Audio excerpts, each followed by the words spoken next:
한 가지 다행스러운 점은 오늘 기상청에서 발표를 했는데 2018년 수준일까봐 되게 걱정을 많이 했는데 지금 기압계는 굉장히 유사하지만 그렇게 장기적으로 이어지지는 않을 것이다. 그러니까 얼마나? 독일 기상청이 맹 비난을 받은 거예요. 왜냐면 이번에 예보가 하나도 안 돼 있었고 홍수 그런 경보나 이런 게 하나도 내려지지 않았다.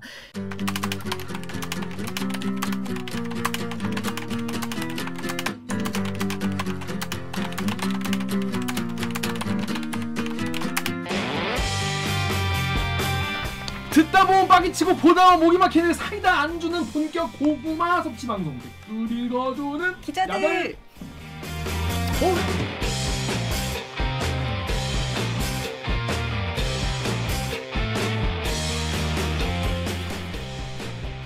실화입니까? 실화냐?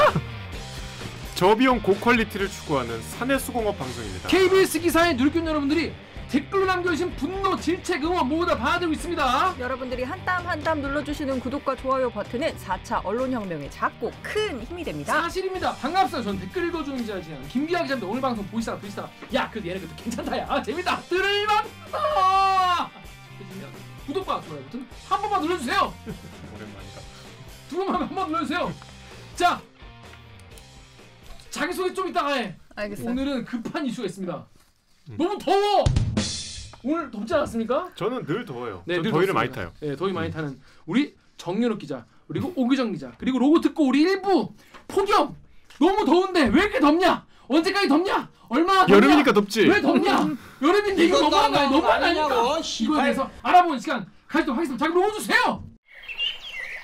나는 기레기가 싫어요. 지금 여러분은 본격 KBS 소통 방송 댓글 읽어주는 기자들을 듣고 계십니다. 오늘 방송도 기대된다면 좋아요. 너무 성의 없게. 그다음에 함께 하고 싶은 구독. 졸라 올드하다. 좋아요. 아니 근데 당황스럽네. 아무 수식어가 없네 지금. 눌러 달라고요. 그렇습니다. 자 뉴스 기사만 보면 또 뉴스 기사 우리가 또 요즘 제목만 그냥 보고 넘어가지 않습니까? 이럴 경우에 그냥 끄덕하고 넘어가는 경우 많은데 사실 실제로 알고 깊게 자세하게 알고 보면 더 많이 보이는 아는 만큼 보이는 아만보 코너 되겠습니다. 자 여러분 오늘 너무 더웠어. 근데 여러분 어제도 더웠지 않습니까? 근데 내일도 덥다는 거. 그래서 빠밤. 트위터에 di 땡땡땡님이 이게 사람 사는 날씨냐 망고 사는 날. 이게 무슨 말이야? 이게 왜 이렇게 유행이에요? 이 사람이 살기에는 너무 덥다. 유행이야? 응. 이 말이 이게 유행이야. 무슨 유행어? 서울에 망고를 키워야 되는 게 아니잖아. 이게 유행이야? 망고 살기 좋은 나라, 망고 살기 좋은 서울 되고 있다. 아니 근데 제주도에 망고 나오잖아요. 제주도 그렇게 안 더운데. 진짜 초치는 소리 나지. 아니 이게 편집. 자, 그래서 3년 전 여러분 기억하십니까? 2018년 그때도 진짜 개더웠죠. 진짜. 그때 개더워서 에어컨 진짜 많이 팔리고 그때 맨날 막 차 그 본넷에다가 계란 이거고 그거 맨날 했었어. 그때 제가 국회에 나갈 때인데 국회의사당 역에 내리면 국회 잔디밭을 가로질러 지나야 본관에 기자실 맞아요. 나거든요. 거기를 지나가면 이미 그냥 막 이렇게 땀이 막 전 땀 원래 별로 안 흘리는데 셔츠가 다 젖었어. 끝이야. 좀 더 드라마틱한 거 없어? 2018년은 그렇게 더웠다. 좀 더 심한 거 빨리. 가다. 꾸며내. 아무튼 여러분 2018년에 악몽 떠오르신 분 많이 계실 거예요. 자, 너무 더웠어. 근데 자 우리는 그러면 우리가 망고가 아니잖아요. 자 우리 망고가 아닌 인간이 과연 올해 살아남을 수 있을까? 왜 이렇게 덥냐? 얼마나 덥냐? 언제까지 덥냐? 이거에 대해서 한번 따져볼 만한 사람이 있다고 해서 모셔봤습니다. KBS의 SBS 빠밤 만나면 좋은 친구 기상계의 시조세이자 기상계의 안무나 TV 누가 쓴 거냐? 우리 KBS 기상 재난센터의 신방실 기상 전문기자 모셨습니다. 안녕하세요. 네, 안녕하세요. 자기 소개해주세요. 네, 해마다 이렇게 날씨가 이슈가 될 때마다 여기 대들기에 나오는 특히. 신방실입니다. 기상 전문 기자고 KBS에서 재난과 날씨, 기후 변화를 취재하고 있습니다. 그렇습니다. 여러분도 보신 적 있으시죠? 엔간하면 이제 텔레비 틀면 나오는 분이에요. 이분은 진짜 늘 나와요. 늘 나온다. 네. 기상 전문 기자. 여러분 이게 기상 전문 기자 뭔지 모르시는 분이 계실 텐데 그러면 제가 여기다 링크를 띄워드릴 테니까 가서 보고 오시면 좋습니다. 뭘 띄워드릴 건데? 사실 안 띄울 거예요. 소리야. 이렇게 넘어가면 된다. 자, 이제 기상 전문 기자니까 우리보다 기상에 대해서 굉장히 많이 아시는 분이고 공부를 되게 많이 한 분입니다. 그래서 제가 물어보려고 해요. 일단 더위가 가장 문제다. 자, 여기 덕후 댓글 우리 오기정 기자 읽어주십시오. 네, 덕후에서 익명으로요. 지금도 정수리 불타는 느낌인데요. 지금보다 더 더우면 어쩌라는 거예요. 정말 요즘에 들어오면은 덥다는 말밖에 안 해요, 사람들이. 그쵸. 정말 더워요. 네. 우리 녹화하는 날이 화요일인데요. 내일이랑 모레 수요일, 목요일 36도, 38도까지 올라간다고 합니다. 자, 일단 올 여름 선배 네. 왜 이렇게 더워? 네. 왜 이렇게 그래서 더운 거임? 사실 장마가 되게 늦게 시작돼서 7월 3일 날 시작됐는데 19일 날 이제 공식적으로 종료됐다고 기상청이 오늘 선언을 했고요. 이렇게 되면 장마 기간이 17일. 로 2018년 더웠다고 얘기했는데 그때도 장마가 빨리 끝나서 16일이었어요. 하루 장마가 차이. 거의 비슷하죠. 그러니까 그때처럼 장마가 짧고 비가 거의 안 오고 하면서 열이 막 누적이 되고 이제 이번 주 중반 후반이 더 덥거든요. 한 며칠 정도는 30? 마야 장마가 장마는 보통 적당하다고. 평년값이 한 달 정도. 장마 뭐- 기간은 보통 30일, 31일 정도가 그럼 거의 절반밖에 안 된 거네요. 네, 그렇죠. 그리고 비가 내린 양도 특히 중부지방이나 제주도 같은 경우는 40% 평년 수준의 40%밖에 안 되니까 비가 정말 오다가 만 거죠. 이렇게 왔고 이제는 더운 고기압이 확장을 하면서 본격적으로 열기가 계속 차곡차곡 쌓여간다고 보면 돼요. 그러니까 장마 전선이 사라지면 네. 그 다음부터는 그렇죠. 더위가. 고기압, 더운 고기압. 그렇죠. 왜 더운 네. 고기압이지? 기압이 높은 거랑 네, 고온이랑 네, 뭔 네, 상관이죠? 네, 그래서 장마 전선이라는 것 자체가 뭔가 고기압이랑 저기압이 싸우는 거죠. 지구가 왔다 갔다. 성질이 올라갔다 다른 내려갔다. 공기 덩어리가 만나서 그 사이에 뭔가 불안정이나 생기면서 전선이 만들어지는데 이 그쵸. 전선이 두 공기가 너무 세력이 엇비슷하면 정체를 하게 되는 그쵸. 거예요. 한쪽이 세면 밀고 올라가는데 그래서 그 정체 전선이 바로 장마 전선인데 올해는 이 정체 전선 자체가 세게 생기지도 않았고 지금은 이 북태평양 고기압이 아예 확장을 하면서 정체 전선을 올리거나 없애버린 거예요. 예. 그러면서 이 북태평양 고기압에 우리나라가 덮이게 된 상황이 지금 된 거예요. 북태평양 고기압이랑 원래 그 네네네. 시베리아인가? 시베리아 아니고 오호츠크에 오츠크 돌고래 때 학교 다닐 때 지리 시간에 오호츠크에 이렇게 저희 지리 선생님이 맨날 오호츠크에 이래서 어허. 기억이 너무 나거든요. 예, 선생님 잘 계세요? 북태고라고 줄여서 저희는 북태평양 고기압. 북태고 오호츠크에인데 이게 북태평양 고기압이 밀어버리면서 이제 장마가 이렇게. 되고 한반도가 이제 더운 고기압. 그 북태평양 고기압은 원래 안정된 적도에서부터 이렇게 올라오는 친구들이라서 네, 맞아요. 태평양. 햇빛을 예. 다이렉트로 받아가지고 네, 뜨거운- 그러니까 바다에서 막 수증기 같은 것들이 엄청 많고 아주 뜨겁고 습한. 네, 그래서 이전 더위가 아까 정수리가 뜨거워지는 그 불볕더위가 원래 여름 초반이고 이제 이 북태평양 고기압이 확장하면 찜통 더위가 되고 여기에 올해 또 심상치 않은 게 티벳 고기압까지. 에서도 와? 티벳에서 원정을 지금 왔어요. 왔어요? 왔어요? 네, 그래서 사실 2018년도에 우리가 처음 들어본 사실 생소한 개념이 티벳 고기압. 저도 지금 이랑 생소한데. 중국 내륙에서 발달한 엄청나게 뜨겁고 키가 엄청나게 큰 상층 고기압이에요. 그게 티벳 고기압? 네, 이건 바로 티벳 고원. 어. 티벳 고원 어디 있는지 지도에 보면 약간 중국 그 티벳 그쪽 자치구 쪽 네. 이래요. 저도 찾아봤더니. 근데 거기는 굉장히 해발 고도가 5,000m 정도, 그러니까 5km 정도로 엄청 높은 네. 티벳 고원인데 여기가 이제 태양 일사를 받으면 뜨거워져서 가열이 되는 거예요. 근데 여기는 바다처럼 습하진 않고 고온 건조한 아주 뜨겁고 매우 드라이한 공기고 이 북태평양 고기압은 아주 뜨겁고 매우 습기 많은 둘다 싫어. 촉촉한. 그래서 건조하게 낫지 그래도. 네, 그래서 둘 다 선호도가 있으실 거예요. 뭐가 더 좋은지. 어. 하이 앤 드라이가 좋다. 축축한 게 좋다. 건조하면 휴미드. 그늘 가면 시원하거든. 예, 그쵸, 맞아요. 그렇긴 하지. 습도가 낮으면 견딜만한 더위. 근데 그 티벳 예. 고기압 그 친구는 평소에는 우리나라에서 안 왔던 안 친구죠? 오던 아이. 왜 네. 오는데 갑자기? 그 최근에? 저기압 때문에 예. 안 넘어왔던 네, 아이인데. 하여간 얘는 좀 티벳 쪽에 중국의 폭염을 몰고 오는 아이인데 2018년 여름부터 얘가 굉장히 확장해서 이제 우리나라에 우리나라 영역에 들어온 거예요. 세져서 넘어온 거예요? 예. 왜냐면 거기가 점점 사막화가 되고 거기에 겨울에 눈도 안 오고 건조한 거예요. 토양이 매우 건조하고 증발이 계속되면서 햇빛은 많이 내리쬐니까 원래. 그러면서 이게 그러니까 티베트 사막화돼서 우리나라까지 더워지는 거예요? 예, 나비 효과처럼 이제 저희가 뭐 황사가 밀려온다 해서 황사 발원지 얘기를 하는데 이제 폭염까지 티벳에서 몰려오는 거예요. 그래서 북태평양 고기압이 좀 무겁고 높이가 낮아서 대기 하층에 얘가 확장하고 대기 매우 높은 대륙권까지 거의 닿아 있는 이 티벳 고기압의 뜨거운 공기가 대기 상층까지. 그래서 두 개의 교집합이 지금 우리나라인 거거든요. 그 우리나라 열돔 이런 얘기 많이 나오는데 그러니까. 뭐 북미 지역 폭염이나 캐나다, 미국도 그렇고 열돔이라는 게 바로 이거 대기 상하층이 다 뜨거운 공기로 꽉 막혀 있다. 잠깐 상하층이라면은 상층은 티벳이고 예, 밑에는 북태평양 거예요? 북태평양 고기야. 그래서 상하층의 높이가 한 고도 10km 정도 상공 아주 높은 곳에 이제 티벳 고기압이 확장을 하고 있고 거의 중하층 대기 5km부터 그 아래까지는 북태평양 고기압이. 그래서 이게 열돔이고 대기가 정체하면서 이게 이제 깨지지가 않는. 태풍도 튕겨 나갈 정도의 강력한 열돔이 사실 2018년도였고 올해도 지금 그런 조건이 형성이 돼 있는 상황이고 이번 주에 이제 점점 폭염이 심해지는 거죠. 자, 여러분 일단 네. 듣기만 해도 무시무시해요. 태풍이 안 지나가면 좋은 거 아닌가요? 근데 이제 더위가 이제 불볕더위와 찜통더위가 이제 식힐 리가 없다. 네.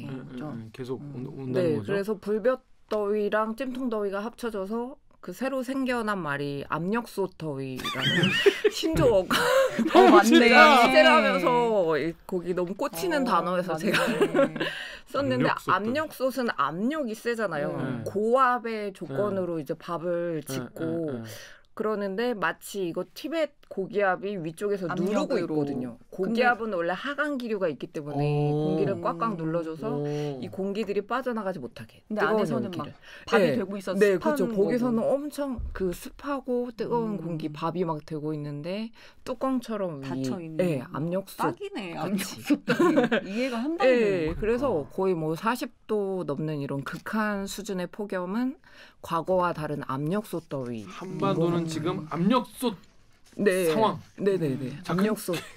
근데 18년에도 그랬었어요? 이런 네. 상황이었어요? 2018년도가 더 심했죠. 아. 그때는 아, 거의 아. 그래서 그 2018년도 8월 1일 날 최고 기온이 모든 기록을 다 갈아치웠고 그때는 7월 8월 다 폭염이 셌고 홍천이 41도까지 올라가서 일단 우리나라 최고 기온 기록이 그때 세워졌죠. 깨지지 않고 지금까지. 자, 그런 상황입니다. 그런데 요즘에 네. 여러분들 더운 건 그래 알겠다 이거야. 근데 변화무쌍한 날씨. 그러니까 나는 이게 네, 맞아, 더 맞아. 적응이 안 돼요. 그렇죠. 아니 갑자기 비가 와요. 갑자기. 네, 오늘도 아까 천둥 번개 정말 무섭게 치면서 저 재택하다가 순간 불려가는 거 아니야? 아까 네, 그래서 거의 무섭구나. 하늘이 깨질 듯이 번개 번개가 자체가 치는 무서운 게 거예요. 아니라 번개 때문에 출근할까 봐 무서운 거야. 아니 그게 진짜 중계차를 무섭지. 설마 번개 중계차를 선배 네. 집이 강동 쪽이시죠? 네, 강남동? 저희 집이 바로 영등포거든요. 근데 회사와 불과 정말 너무 가까운데 여의도도 그랬나요 오늘? 아니 여의도에 저희 집 보냈었나? 신도림인데 저희 집은 멀쩡했는데. 그러니까 정말 너무 국지적인 것 같아요. 이렇게 막 강남에서는 비 쏟아지는데 에이. 평창동 사는 형은 오늘 날씨 너무 좋았어. 맞아, 뭐, 맞아. 이게 에이. 왜 우리나라 왜 갑자기 이게 그러니까 클리앙의 포에버 그린님이 강서구 갑자기 스콜린입니다. 다른 구 상황 어떠신가요? 네. 어이없네요. 갑자기 10분 빡 오고 딱 음. 그치고 이거 왜 이런 게 많죠? 그러니까 정말 그렇게 기상청에서 늘 얘기하는 게 국지성 강우라는 표현인데 이런 거 많이 그러니까 이전에 2000년대, 2010년대 이때 막 언론에서 많이 쓰던 용어가 게릴라성 폭우라는 말을 많이 썼어요. 근데 게릴라라는 단어가 전쟁을 연상시킨다 이래서 이제 쓰지 안 말라. 쓰고 국지성 호 이런 식으로 아니면 곳에 따라 비, 산발적 폭우 뭐 이런 식으로 하는데 그 단어가 처음 나온 게 아마 이 온난화나 이런 것들이 심해지면서 기후 위기로 대기 중에 수증기량이나 이런 것들이 폭발적으로 증가하면서 뭔가 조금만 뭔가 비가 올 조건이 되면 폭발적으로 그렇게 비구름이 발달해서 뿌리는 거예요. 근데 그 비구름의 크기 자체가 한 1km도 안 되는 정말 레이더 영상을 보면 한 점, 매우 작은 점으로 찍히거든요. 그러니까 그런 현상들이 갈수록 심해지는 것 같아요.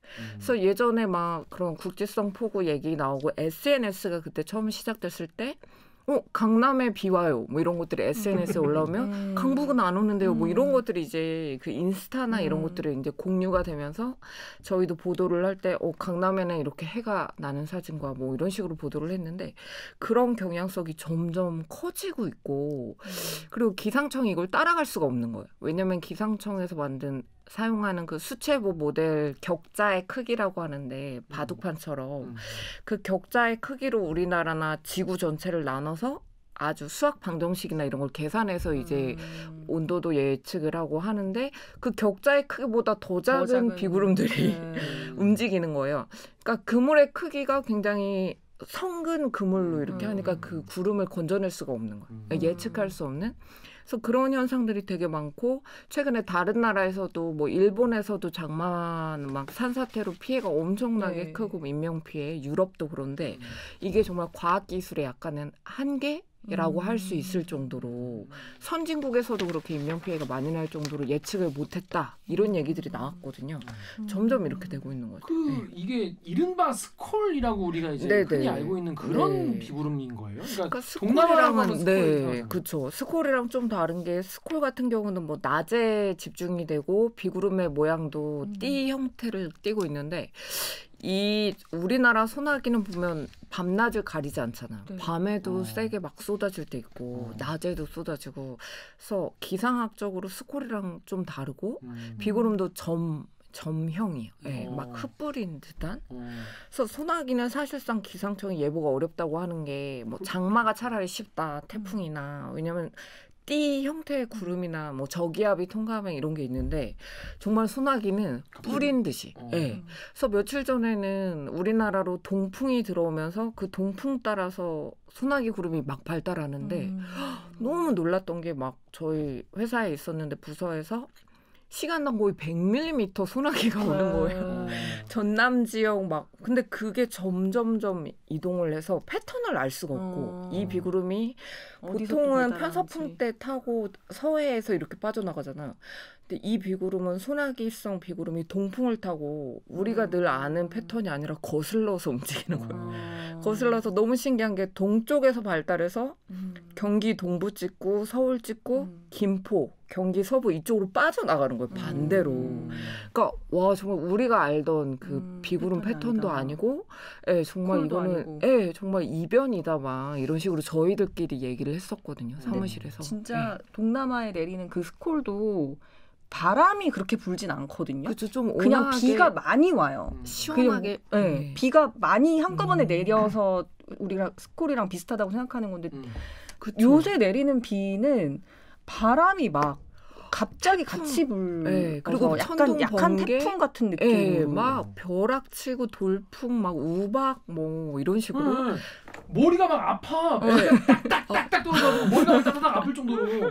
맞았나요? 머리도 맞아요. 갑자기 내리는 거 아니 이렇게 뭐가 딱딱딱 때려. 비가 너무 막. 세죠. 그러니까 시간당 100mm를 거의 가까이 막 시간당 90 몇 밀리미터 돼서 거의 눈을 믿을 수가 없었어요. 아니 소나기가? 그러니까 우리가 아는 황순원의 그 소설 저 어렸을 때 너무 좋아하는 소설이에요. 막 보랏빛으로 주변이 변하면서 막 오고 막 그 소녀와 그래서 낭만적인 소나기를 생각하고 있다가 그날 시간당 100mm를 겪고 제가 디지털 기사 하나 써야 하나 과거 소나기는 잊어라 이런 식으로 그 생각을 했다니까. 소나기의 양상이 달라진 거구나. 소나기 맞고 쓰러지는 거죠. 지금 같으면 소설 속에 그런 로맨스가 불가능한 소나기. 정말 격한 소나기. 생명을 목숨을 내놓고 위협하는 맞아야 되는. 천정만 갔다 와도 다 졌더라고요 완전히.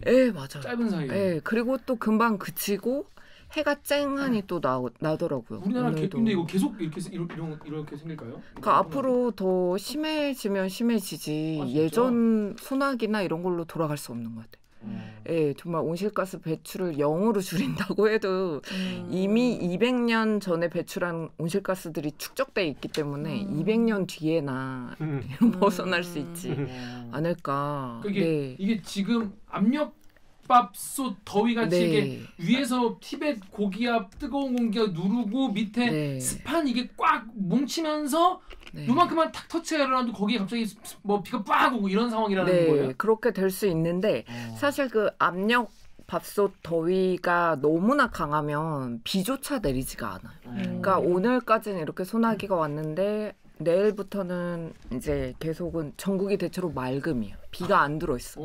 왜냐면 2018년도에도 소나기조차 내리지 않았어.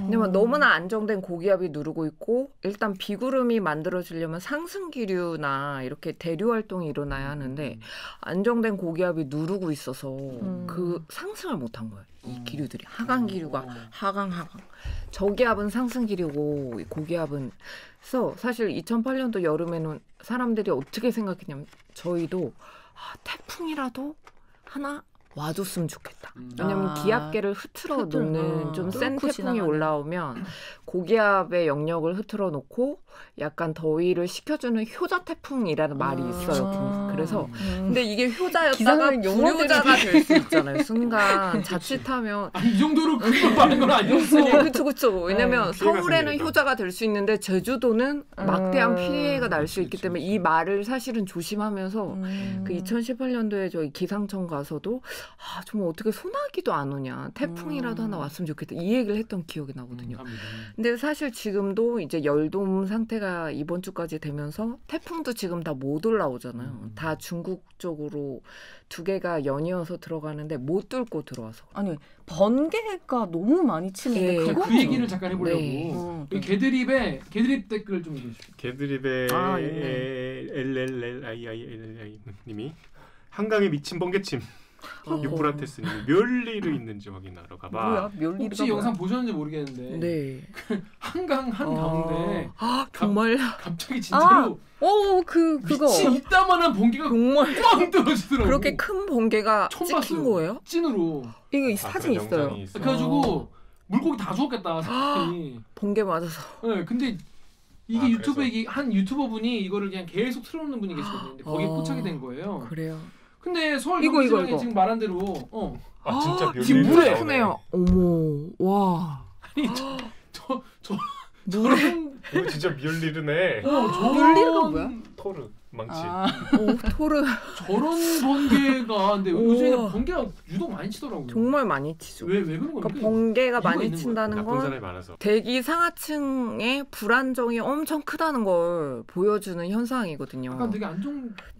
네, 그러니까 이제 내일부터는 안 칠 거예요. 번개도 소나기랑 거의 같이 오거나 대기가 극도로 불안정할 때 치는데 안정되면 번개가 치지 않거든요. 네, 구름 사이에 뭔가 뒤섞이고 했을 때 천둥 번개 우박 이런 아이들이 치는 건데 그리고 바람도 안 불 수 있어요. 대기가 너무 안정돼 있으니까 더울 때. 네, 그래서 대기 불안정이랑 같이 오는데 그럼 번개 같은 경우는 최근에 또 뭐 북미 지역에서는 산불이 이 번개가 너무 많이 쳐서 또 산불이 발화하게 된 원인이기도 했더라고요. 얼마 전에 산불 더우니까 덥고 마른 일단은 번개가 치니까 번개가 많이 치고 더우면 일단은 요즘 하늘 보면 엄청 예쁜 구름이 만들어져 너무 있잖아요. 예쁘더라고요. 정말 오는데도 구름만 보면 오는데도 너무 예뻐서 너무 예뻐서 차에서 더운데 사진 찍었어요. 너무 하늘이 오늘도 너무 너무 예쁘잖아요. 예쁘고. 어제는 이거 보세요. 무지개도 막 네, 여기 쌍꺼풀 지금 예쁘고. 밖에 네, 너무 방금 찍은 거야? 예쁘잖아요. 와.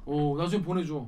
너무 예쁘죠. 너무 예쁘지 않아요? 노을도 예쁘고 막 하늘 구름도 너무 예쁘고 하는데 이 뭉게구름이 바로 정난운이거든요. 엄청 키가 큰 구름인데 여기가 원래 소나기가 막 퍼붓고 우박이 쏟아지는 구름인데 그 높이가 거의 한 두께나 이런 게 한 5km 넘게 높아요. 거의 대륙권 가까이 가는 구름이라 이 구름 안에서 만약에 불안정이 발생하고 막 과학 시간에 배운 막 양전하, 음전하가 마구 만나서 이동하고 하면서 방전 번개가. 현상이 생기면 거기에서 번개가 생기는데 이 번개만 생기는 게 굉장히 많았어요. 요즘에 뭐 네. 마른 번개라고 네네. 하는데 비도 안 오고 이 번개가 정말 천둥 소리가 들리려면 땅까지 일단 얘가 쳐서 내려와서 공기랑 만나면서 마찰에 의해서 불이 막 생기고 소리가 생기고 하는 건데 얘는 하도 키가 큰 정난운 속에서 생기는 번개다 보니까 그냥 구름 안에서 번쩍번쩍하는 모습으로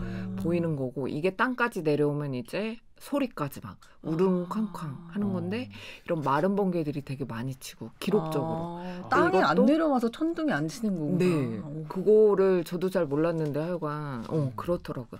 그래서 천둥 없는 번개들 많이 생기고 이게 기온이 극단적으로 높아지면서 일단 대기 상하층이 불안정해서 정난운이 생겼기 때문에 예, 그러니까 여름철에 만약에 기온 높아지면 계속 이런 자 그러면 자 이게 지금 이런 상황인 건 알겠어요. 근데 그럼 며칠 뭐 한 일주일 뭐 이거 견디겠다 이거야.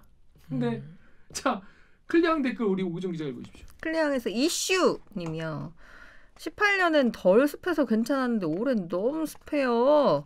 루리앱에서 갓파더님이 어쩐지 2018년에 비해 버틸만 하네 하고 잘만 할 뻔했다. 자만할 뻔했다. 자 이게 그래 일주일 정도는 그냥 여름에 추워. 여름이 덥지 뭐. 야 더워야 여름이지 말이야. 맞아, 그쵸. 엄마 수박 아빠들. 먹고 가만히 있으면 안 더워. 막 이러면서 그건 제일 싫어. 가만히 있으면 안 덥다고. 가만히 있으면 안 더워. 네가 사부작거리니까 덥지 막 이러.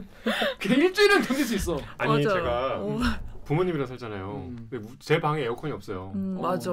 그래서 이제 거실에 에어컨이 맞아. 있는데 그럼 문 열어놔야지. 아니 그러니까 이제 문을 열어놔도 더워. 그 이제 거실에 나가야 되잖아. 근데 이 40세 남성이 이제 공유할 수 없는 사생활이 있잖아요. 있죠. 뭔데요? 왜요? 거실에서 예를 들면 어떤 종일 거예요? 시간아. 거실에서 종일 있을 수 없잖아. 그렇지.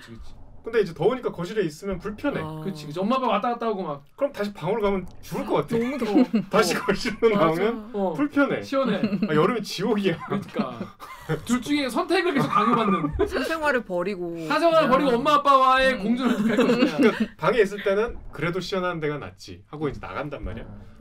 이렇게 뭔가 이렇게 좀 숨막혀. 산만하지 또. 이렇게 뭔가 좀 민망하고. 그죠. 다시 이제 방으로 들어오면 선풍기가 아무리 세게 틀어도 뜨거운 바람 나와요. 열풍이다. 나중에 더우면. 열풍기. 이게 습한 상태가 되면 도저히 못 견. 저는 이제 더우면 두통이 생기거든요. 그럼 문을 좀 열어놔 보면 차라리 이럴 바엔 나가 있죠. 나갔다가 이 악순환. 에어컨 일상의- 하나 사면 안 되나요? 에어컨 하나 삶의 방에? 질이 대단히 떨어지. 방에 저 에어컨을 그러니까. 그 네. 생각을 하다가 이제 보통 그 생각을 요맘때 하거든요. 그럼 맞아. 한 달만 지금은 버티자. 안 되죠. 매년 이미 그런- 늦었어. 그리고 설치. 이제 그 내가 당산 나와 살라니까. 어차피 내년엔 나갈 텐데 뭐 이런 생각도 하고 매년- 어차피 그런 왜요? 내년에 결혼해서 그래? 아니 그러니까 매년 그런다고. 매년 내년엔 할 수 있겠지 이런 건가? 그 계속 그렇게 미루다가 집 계속 못 사고 계속 내가 이렇게 밀었는데 50까지 아 이러네요. 50까지 못 여보세요. 가자.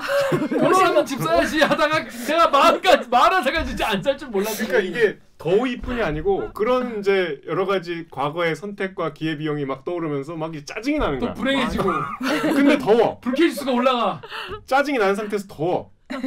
이게 이렇게 계속 쌓여. 그만큼 더위는 우리에게 정말 맞아. 힘든 시간을 주고 있는데 사실 이 정도는 사실 견딜만한 거 정말 정말 택배하시는 분들이나 지금 배달 같은 경우에는 그쵸. 폭염 에이. 그 팁도 받으시더라고요. 난 네. 납득이 되더라고. 맞아요. 네가 밖에 나가 있으면은 네.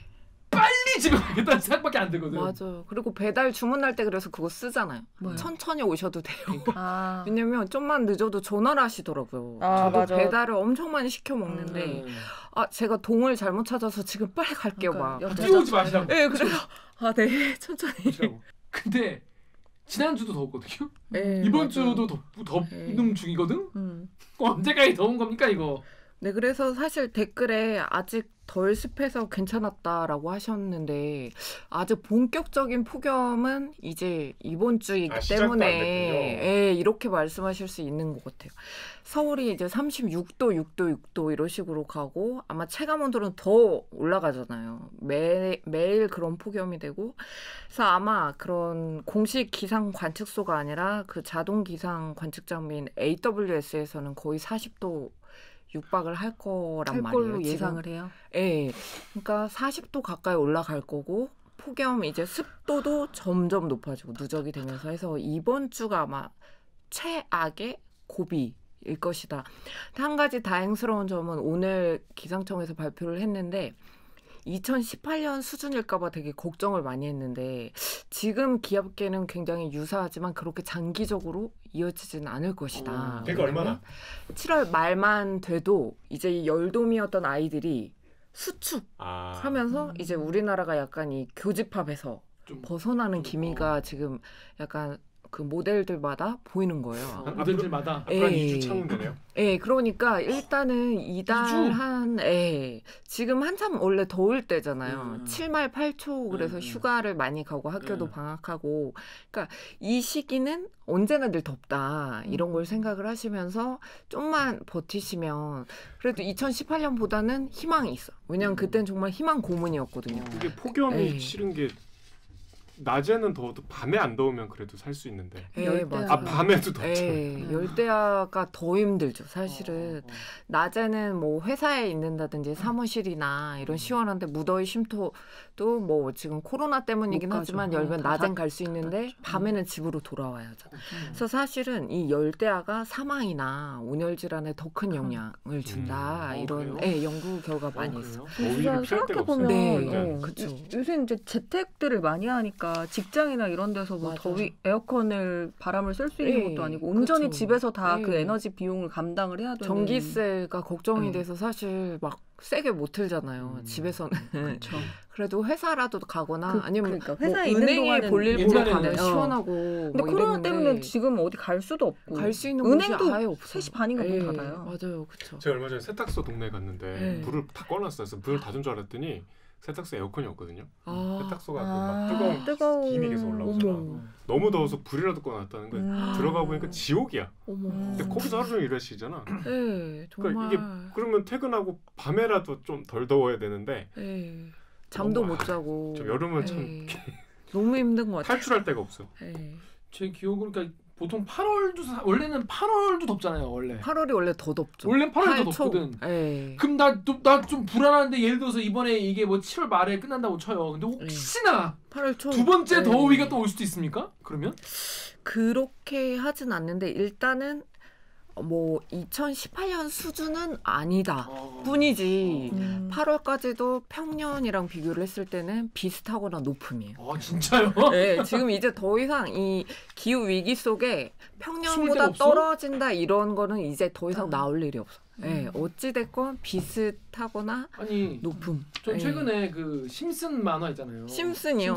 심슨에서 바트 심슨이 아빠 호머 심슨한테 아빠 올 여름이 내가 겪은 제일 더운 여름이에요라고 하니까 호머 심슨이 웃으면서 이번 여름이 네가 겪을 가장 시원한 여름이다.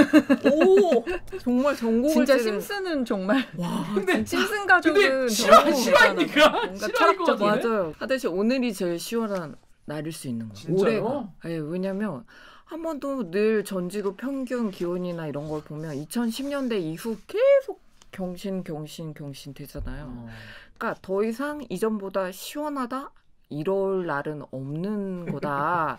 그냥 이렇게 그냥 희망을 포기하고 지금 어떻게 해야 하냐 그러면 우리가 할 수 있는 게 뭐가 있냐 이런 쪽에 빨리 집중하지 않으면 아니 이게 근데 난 이것도 궁금했어요. 이게 사실 무한정 더워지진 않을 거 아니에요. 우리가 태양에 가까이 가는 것도 아닌데. 자 다음에 DKY님이 야 38도면 양호하지. 야 40도라도 오를까 봐 걱정이다 이런 걱정들 하시는데 이게 더우면 뭐 얼마나 이게 더워질 수도 있는 건가요? 정말 이제는 그러니까 40도 폭염을 우리가 상상하지 못했지만 옛날에는 지금 중동 그쵸. 가니까 뭐 피부가 따갑더라 뭐 이런 얘기를 했는데 아프리카 그 날씨가 지금 이 날씨야. 앞으로는 폭염 빈도가 뭐 2050년이 되면 지금보다 뭐 2배에서 5배까지 2배요? 잦아진다. 그러니까 여름이 뭐 1년의 절반으로 길어지고 그중 거의 절반 한 3달 정도는 계속 33도 이상. 그러니까 폭염의 기준이 아예 바뀌어야 한다 이런 얘기도 나오고 있죠. 지금은 33도 이상을 폭염이라고 하는데 2018년도에는 아예 그냥 한 달 내내 폭염 경보였거든요. 전국이. 지난 지도로. 근데 폭염 경보 기준이 35도거든요. 근데 35도가 더 이상 우리에게 충격이 되지 않는 거예요. 35도 정도면 시원하네 막 이런 식으로. 왜냐면 40도 가까이 그때 39.6도까지 올라갔거든요. 서울이 8월 1일 날. 그래서 사실 그 정도 더위를 겪으니까 35도는 시원하게 느껴지는 거예요. 오히려. 어찌 보면. 그래서 그 정도였기 때문에 이제 폭염 경보나 이런 거 수준이 거의 40도 뭐 폭염 주의보, 경보, 중대 경보 이런 게 한 단계 더 있어야 하는 거 아니냐 이런 식의 얘기까지 나오고 있죠. 시대가 바뀐 거예요. 진짜 10년 만에 바뀌고 20년 만에. 그러니까 앞으로는 정말 더 심해질 수가 있겠죠. 45도까지 만약에 올라간다. 그럴 수도. 지금 지구상에서 제일 더운 데는 몇 도까지 올라가요? 그냥 상식적으로? 보통 저도 가본 적은 없지만 미국의 서부 쪽에 데스밸리가 늘 나오거든요. 거기가 뭐 54도 넘었다, 5도 넘었다. 54도요? 네. 54도. 근데 거기는 사람이 사는 곳이 아니라 정말 말 그대로 사막 같은 국립공원 지대인데 늘 그런 폭염의 바로미터로 나오는 곳이 데스밸리. 거기도 온도가 계속 올라가고 있어요? 거기도 그러니까 워낙 뭐 50 몇 도 수준이라 여기가 60도까지 올라가는 데는 시간이 걸리겠지만 긴 시간 동안 보면 뭐 1도씩 올라가고 있고 덥지 않았던 뭐 시베리아나 북극해 주변도 그런 식으로 극한 폭염이 마구 나타나는 것들이 이제 일상이 되고 있으니까요. 그러니까 앞으로는 정말 아무도 내다볼 수 없는. 여러분, 자, 그러니까 올 여름이 여러분이 겪은 가장 시원한 여름이 될 수 있는 거예요. 너무 끔찍하지 않습니까? 이게 다 누구 잘못이다? 이게 다 우리 모두의 잘못이다. 맞아요. 그리고 우리 선조들과 미국과 중국과 뭐 이런 나라들의 잘못이겠죠. 유럽과 선진국들의 잘못인데. 자, 그런데 아까 잠깐 말씀하셨는데 지금 이런 상황을 태풍이 한번 와서 확 휘젓고 가면은 깨질 수도 있다. 이런 얘기는 전 약간 신박하고 약간 그렇게 생각해본 적이 없거든요. 아, 그렇죠. 그 여기 덕후랑 클리앙 댓글 오국정 기자 좀 읽어주세요. 덕후의 익명. 덕후의 익명으로요. 너넨 태풍 대 열돔 누구 응원할 거임? 굳이 고르자면. 클리앙에서 피스버꾸님이 열돔의 위력은 태풍도 다 튕겨내죠. 사실 평소에 이런 생각을 우리는 안 하잖아요. 그렇죠. 아까 그냥 열돔이 이렇게 있어도 태풍도 비껴간다고 했는데 사실 그냥 뭐 그럴 수도 있겠다 싶었는데 전혀 사실 이해 못하고 있거든요. 그리고 열돔은 아까 그 대기 중하층이 아예 정말 돔을 덮은 것처럼 뜨거운 공기가 층층이 쌓여 있는 걸 열돔이라고. 더운 공기 덩어리. 더운 공기, 고기압, 상층 고기압. 왜 이렇게 쉬운 말처럼 당연하게 쓰는 거지? 그렇죠. 이게 원래 사실 정식 기상 용어도 아니고 기상청은 이 용어를 좋아하지 않아요. 왜냐면 근데 미국에서 최근에 폭염이 많을 때 미국 언론에서 다 히돔. 그래서 이걸 우리나라 언론에서 들어오고 우리도 2018년도에 그런 현상이 나타나면서 이제 들어온 용어이고 최근에 뭐 북미에서도 히돔 이런 얘기가 또 나왔는데 사실 이렇게 고기압 하면 우리가 알고 있는 고기압들 보면 덩치가 엄청나게 크거든요. 북태평양 고기압, 오호츠크의 고기압, 시베리아 고기압, 그다음 양쯔강 고기압 이렇게 해서 고기압은 엄청나게 덩치가 크고 주변에 하강 기류가 시계 방향으로 이렇게 도는 하강 기류가 쏟아져 나오고 저기압은 고기압과 비교해서는 덩치가 매우 작아. 잔챙이. 그러니까 기압이 작으니까 공기도 적. 그리고 상승 기류가 엄청난 소용돌이 구름이 오면서 약간 커봤자 태풍의 반경 나오잖아요. 영향 반경 뭐 300km 뭐 이런 식으로 해서 태풍이 아무리 커봤자 북태평양 고기압과 비교가 안 되거든요. 그래서 태풍이 보통 진로가 나오는 걸 보면 이 북태평양 고기압의 크기를 알 수가 있어요. 그냥 고기압을 뚫고 직진하고 이거는 말이 안 되고 주로 이 고기압의 가장자리를 따라서 우회해서 들어오는 거예요. 왜냐 약하니까. 그러니까 그 태풍의 진로가 보면은 사실은 고기압의 어떤 지름 같은 그런 맞아. 원주 같은 그런 느낌. 바운더리.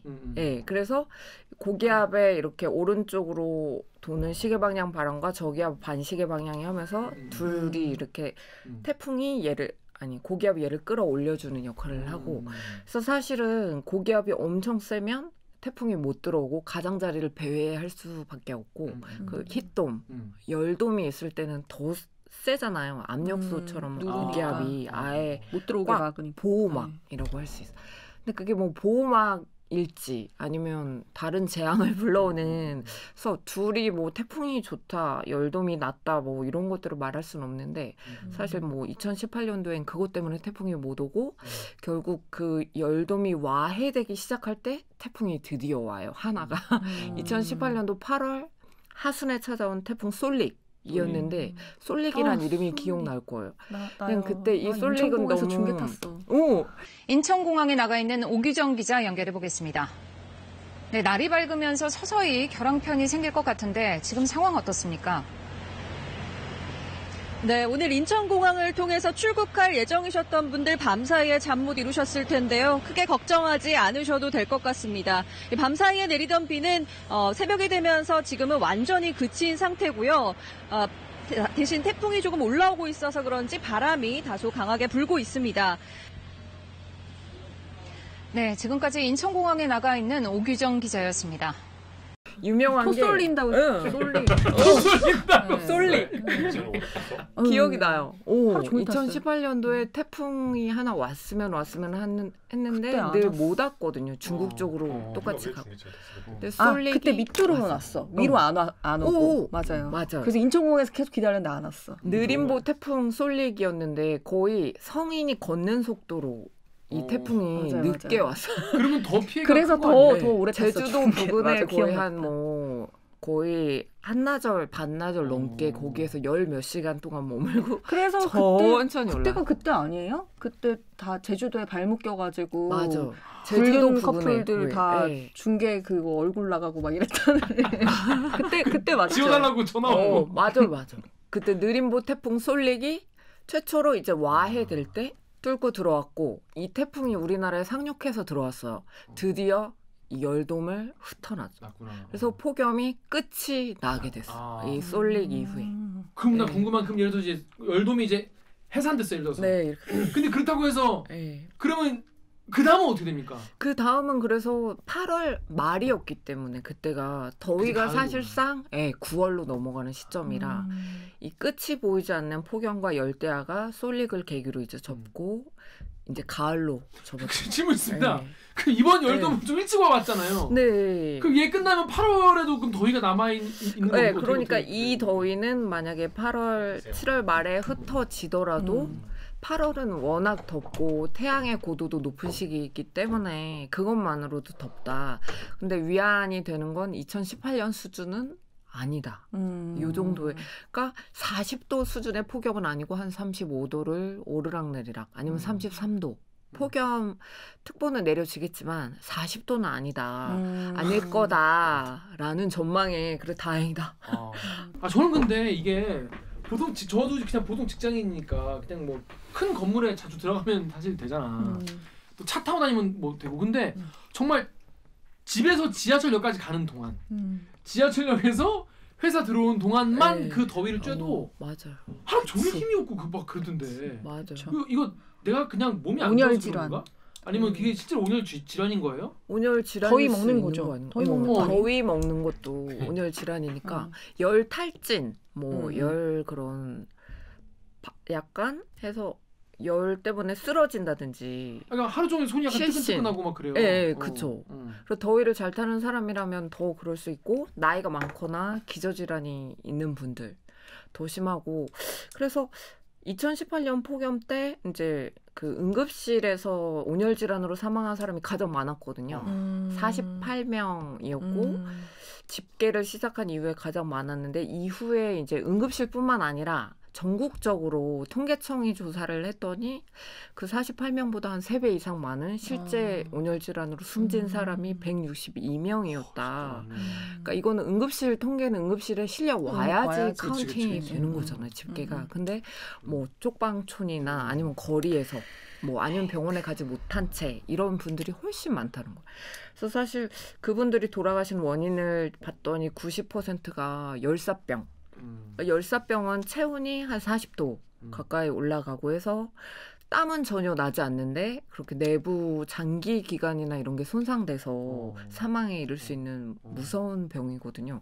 그래서 정말 뭐 겉보기에 막 땀이 뻘뻘 나고 이렇지 않은데 의식이 없다든지 뭔가 그런 증상이 나타날 때는 열사병 의심이 되기 때문에 빨리 병원으로 옮겨야 하고 특히 농촌 지역에서 사망자가 훨씬 많았어요. 아, 그래요? 네, 전통적으로 우리가 생각할 땐 도심에 사망자가 많을 것 같은데 단일을 많이 통계를 봤을 때 의외로 농촌이 훨씬 사망자가 많고 뭐 비닐하우스나 이런 그렇죠. 일터에 계신 분들이 나이 드신 분들은 체온 변화를 잘 느끼시기가 힘들고 이미 위험한 상태에 도달했을 때 내 몸이 좀 이상하네, 좀 현기증이 나는 이런 걸 느끼신다고 하더라고요. 그래서 열사병으로 농촌에서 굉장히 많은 사망자가 나오기 때문에 조심을 해야 하고 도심 같은 경우는 뭐 그런 빈곤하거나 진짜 아니면 홀몸이신 혼자 거주하시는 독거 노인분들 이런 분들이 되게 위험한 취약계층으로 꼽히고 있습니다. 나 기억나요. 그때 리포트 했었어. 그 일하러 나가지 마시라고 전화 돌리라는. 그러니까 부모님한테 집에 안부 전화하기 안부 전화해서 너무 더운 날 나가지 마시라고 어머니 괜찮다 하시는데 그게 나갔다가 진짜 그러다가 또 원래 일을 해보면 아는데 요것만 밥꼬락만 메고 들어가야지 하다가 보면 잡초가 또 있고 해서 원래 일이라는 게 그렇잖아요. 그러다 보면 몇 시간 그렇게 해서 안타까운 희생이 많아요. 그리고 우리도 또 언론들 맨날 이제 하면은 우리 KBS 같은 경우에 맨날 이제 뭐 쪽방촌 더운 날 가가지고 이렇게 덥습니다. 근데 늘 가잖아요. 올해도 이미 갔어요. 갔어요. 이미. 참 이게 지난주에. 근데 이런 거를 막 하면서도 자꾸 이제 희생자라고 하니까 너무. 자, 그런데 이게 지금 우리나라만 이런 게 아니고 지금 다른 나라 특히 뭐 미국이나 캘리포니아, 미국 뭐 캐나다 이런 데는 뭐 역대급이라는 얘기가 있는데 덕후 댓글 정렬 기자님 보십시오. 덕후 익명으로 지구야 정신 차려 내가 잘못했어 미안해. 또 익명으로 지금 지구에 영향을 미치는 이산화탄소가 20년 전에 배출된 거라 하던데 진짜 기후변화 지금 대응하지 않으면 20년 후는 어떻게 될지 캄캄하다. 네. 이게 지금 미국 캘리포니아주 데스밸리는 아까 말씀하신 것처럼 기온이 54.4도까지 올랐고요. 그러니까 말도 안 되는 폭염인 거예요 지금. 일단 지금 신방식 기자 이게 지금 미국이나 이쪽이 좀 지금 엄청 더운 건 맞죠? 왜 지금 얼마나 거긴 지금 심각한 상황이에요? 그래서 그쪽 같은 경우는 거의 6월 말부터 이런 더위들이 엄청나게 극도로 이제 집중이 되기 시작했는데 그쪽 북미 서부 쪽에 북극 쪽에서 내려온 매우 정체하는 고기압이 장기간 거기에 위치해 있었어요. 북극에서 오면 되게 시원할 것 같아요. 근데 북극에서 온다고 다 시원한 건 아니고 북극에서 이제 제트기류나 이런 것들이 출렁출렁하면서 어느 지역은 뜨겁고 어느 지역은 차갑거든요. 북극에서 밀려온 공기가 아예 직방으로 내려오는 곳은 차갑고 이 공기가 다시 데워져서 올라가는 지역은 고기압이 정체하는 곳인데 바로 이 고기압 정체가 이 바로 북미 서쪽에 매우 장기간 이루어졌습니다. 그래서 사실은 이런 것들이 정말 어느 지역에 걸리느냐에 따라서 올해는 북미 서쪽 폭염인데 이게 동부 쪽에 걸리면 또 이쪽 동부가 폭염이 되는 거고 일단은 이런 이상 기후 현상들이 북극이랑도 연결고리가 굉장히 많잖아요. 그렇죠. 북극 쪽에서 찬 공기가 내려와서 뭐 여름 장마가 길어지고 선선했다면 작년 같은 경우 올해는 또 정반대로 북극 제트기류가 이쪽 북미 서쪽에 정체를 하면서 거기에 거대한 고기압이 계속 이제 위치를 한 채 해소가 안 되는 상황이 계속됐고 그래서 약간 피크는 지났는데 하여간 이런 기록적인 현상들이 7월 초에 났고 그래서 미국 정부에서도 뭐 바이든 대통령이 이런 북미 지역의 폭염이나 산불은 바로 이 기후 위기의 이게 현상들이다. 우리가 어떻게 대책을 마련해야 한다라고 또 발표를 했어요. 그래서 이전에 뭐 트럼프 정부였다면 이런 거 인정이 왜냐면 지난해와 전혀 다른 이런 반응들이 대응들이 나오고 있어서 그래도 다행이다 저는 그런 생각을 했는데 그런 극한 기상 현상이 거의 매년 지역이나 시기는 다르겠지만 계속 이어지고 있고 그리고 유럽 쪽에서도 폭우가 되게 많이 왔잖아요. 독일에서 폭우로 사람이 정말 유럽 같은 경우는 선진국이고 그 지역 유럽 같은 경우는 뭐 우리나라처럼 이렇게 뭐 시간당 100mm 폭우 이런 게 와본 적이 없는 지역이거든요. 근데 이 지역 같은 경우는 반대로 저기압이 정체하면서 이쪽 유럽 지역에 저기압이 이렇게 폭우를 몰고 오는 저기압이 있는데 이 저기압이 굉장히 오래 정체하면서 독일이나 벨기에나 서부 유럽 쪽에 뭐 거의 뭐 하루에 한 달에 내릴 비가 뭐 하루 이틀에 집중이 되고 정말 거기는 되게 마일드하게 비가 오는 지역인데 서한 해양성 기후 뭐 이런 식으로 해서 영국이나 그저 유럽 쪽 근데 거의 우리나라에 오는 그런 집중호우가 쏟아진 거야. 장대비가 이틀 3일. 네. 그러니까 거기서 제가 독일 그 피해를 당한 주민이 인터뷰한 그 외신 영상을 봤는데 되게 와닿았어. 와, 여기 유럽에서도 이런 폭우가 발생을 하고 홍수로 사람이 이렇게 많이 죽는 현실이 됐다. 이제 기후 위기는 나라를 가리지 않고 우리 모두가 이걸 책임을 지고 해야 한다. 이런 인터뷰를 했더라고요. 거기 주민이. 그래서 정말 아마 이번 여름에 일어난 이런 현상들이 그럼 폭우나 이런 재난이나 재해 같은 경우는 후진국을 많이 생각하잖아. 그래서 선진국의 책임이 있는데 늘 피해는 방글라데시나 뭐 인도, 폭염, 뭐 아프리카 이런 쪽을 떠올리게 되는데 이젠 정말 그건 약간 오만, 약간 독선이다. 트럼프 대통령이 이전에 정부 우리는 뭐 우리가 많이 배출했지만 우린 이거는 일시적인 현상이야라고 했지만 이제 다 심각성을 인식을 한 거고 우리가 정말 탄소 중립으로 가야 한다. 이 쐐기를 박은 게 아마 올여름에 이런 현상들이 아닐까 싶은 것 같아요. 파리 협약 그냥 나가버렸잖아요. 트럼프 형이. 시원하게 나가버리고 참 그렇습니다. 이게 자 그럼 나 그거 하나만 딱 물어볼게요. 이 폭염, 이 더위 이게 그 전 지구적 기후 변화랑 뭔 상관입니까? 지구의 평균 기온 자체가 옮겨진 거예요. 그러니까 지구의 평균 기온을 우리가 보통 얘기할 때는 정규 분포 수학 그래프로 해서 가운데가 가장 이렇게 높은 그래서 평균 주위로 이런 현상들이 모여 있고 이렇게 볼록한데 이 가운데 볼록한 그래프의 중심선이 평균인데 이 평균 기온 자체가 올라가 버린 거예요. 1도가 올라가 버린 거예요. 그럼 1도가 올라가면 그 전에 정말 이 평균에서 극쪽으로 떨어져 있던 폭염 그러니까 온도가 극한적으로 높은 폭염의 이 넓이 자체가 그래프가 이렇게 올라가면 훨씬 그 면적이 증가를 하거든요. 보통 이 정규분포 그래프로 많이 이렇게 간다는 거죠? 역시 머릿속에 그려지죠. 그래프가 정규분포에서 근데 이거 자체가 그래프가 평균 기온이 높아지면 여기 끝에 발생하던 아주 극한 폭염이 원래 요만큼이었는데 이거 자체가 이만큼으로 늘어나는 게 그래프상에서 그러니까 이게 굉장히 그냥 원론적으로 딱 보여줄 수 있는 그래프. 그래서 대기 중에 수증기량이 많아지고 하면서 일단 기온 자체가 높아지고 뭐 온실가스 하면 일단은 담요라고 하잖아요. 지구를 덮어주는 담요. 그래서 온실효과 자체가 없었다면 지구의 생명도 탄생할 수 없고 그렇겠죠. 이 공기가 있었기 때문에. 근데 이 담요를 너무 두꺼운 담요를 이제 우리가 사시사철 뒤집어 쓰고 있는 거예요. 이 담요가 겨울에는 너무 좋았지만 여름에도 지금 우리가 이만한 두꺼운 이불을 뒤집어 쓰고 있으니까 너무 덥잖아요. 그런 것처럼 이제 이 담요가 점점 두꺼워지면서 폭염의 강도가 세지고 또 그 영향으로 폭우의 강도가 세지고 변칙적인 예측할 수 없는 극단적인 기후가 매년. 그래서 사실 저희가 생각이 짧았던 게 2018년도 이 극한 폭염을 겪고 저희가 폭염에 정말 이렇게 폭염. 그래서 그 2019년을 앞두고 폭염 대비를 엄청나게 한 거예요. 2019년 안 폭염 필라를 막 만들고 저희 그 필라라 하면 이제 그냥 일단 더울 때 필라 무조건 특보 때 트는 필라를 마구 만들고 막 들어온 열화상 들어온 그리고 논문만 폭염 관련 논문만 막 폴더에 막 정말 수십 개를 쌓아놓고 이제 기획하려고. 근데 2019년에 정말 태풍 7개가 오면서 폭염이 힘을 못 쓰고 2020년은 장마가 54일 오면서 아예 폭염이 없었어요. 거의 없다시피. 폭염특보가 거의 0몇 일 뭐 이런 식으로 폭염 일수가.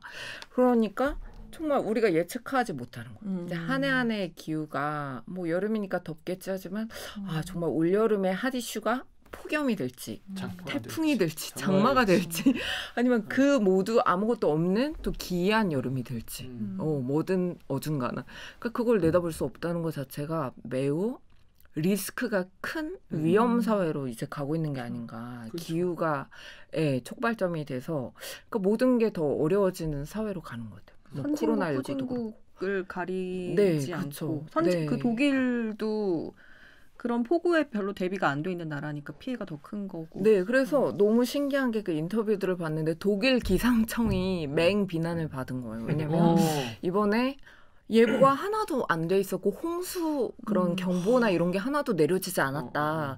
심지어 그 뭐 노인들 많은 시설이나 재활원에서도 사망자가 굉장히 많이 나왔고 그런데 독일 기상청에서 그 관계자가 한 말이 지금과 같은 기후에서는 우리 사실 30분 뒤에 이 비구름을 내다보는 것도 사실 힘들다.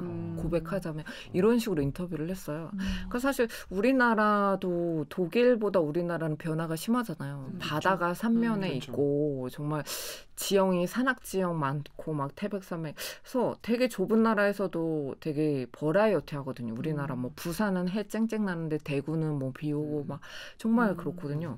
그래서 아 독일 기상청이 이렇게 얘기를 하고 이렇게 시인을 할 정도면 지금 기후가 정말 정상은 아니고 이 발달한 과학기술로도 위성이 정말 유럽 같은 경우는 훨씬 우리나라보다 막 지구 관측 위성이 막 훨씬 되고 뭐 코페르니쿠스 위성도 있고 한데 또 30분 뒤를 내다보지 못했다라는 얘기가 나와서 놀랬어요.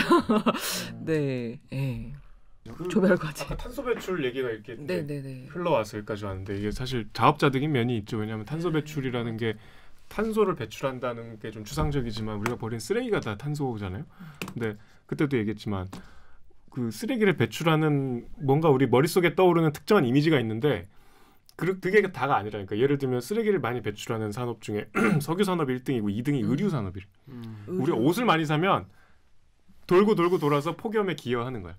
옷을 사서 버리고 이러면 그 섬유 산업에서 배출하는 탄소가 엄청 그러니까 값싼 스파 브랜드 때문에 요새 옷들을 많이 이제 찍어내서 팔고 산대요.